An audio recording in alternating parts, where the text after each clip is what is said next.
This guy fried 100 boxes of seaweed. He wanted to turn them into a delicious snack, but everything he fried came out bitter and harsh, so he kept trying different methods, until all the raw materials were gone. He still hadn't achieved the flavor he wanted. Disappointed, the man was ready to give up, when suddenly he spotted one more pack of seaweed on the floor. He picked it up, and gave it one last shot. This time after frying, it looked crispy, just what he'd been going for. He quickly popped a piece in his mouth to taste. It was crispy and delicious. Then he noticed the package was damp. It suddenly hit him. This pack had gotten soaked by rain the night before. The rainwater had washed away the salt from the seaweed. Once he figured out this secret, his seaweed sold out in no time. In just 1 year, he made $1 million.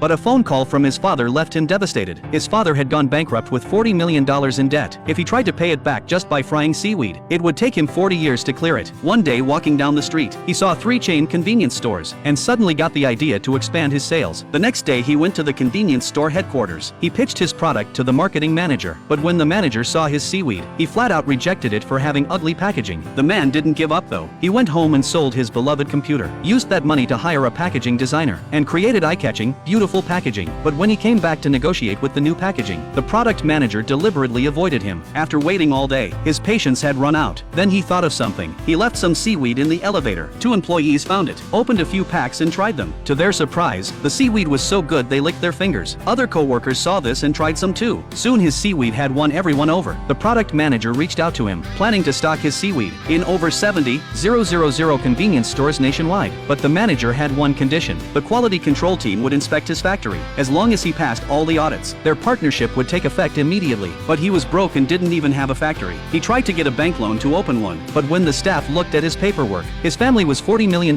in debt with their house in foreclosure. They refused to give him a loan. Left with no choice, he sold his car and rented a rundown warehouse. To save money, he designed and renovated it himself, working alongside the crew every day. Soon the quality inspector came to his factory, but because he lacked experience, the inspector found plenty of problems. The paint on the door wasn't dry. The back of the sink was covered in grime. None of the workers were wearing masks. The inspector gave him a week to fix everything. The man took all the feedback to heart and did his best to solve every issue. When the inspector returned, the entire factory had been transformed. He successfully passed the audit. His seaweed was distributed nationwide. In just 2 years, this man paid off all his debts. A few years later, his seaweed was sold worldwide, with annual sales reaching $1.5 billion. So have you ever tried his seaweed?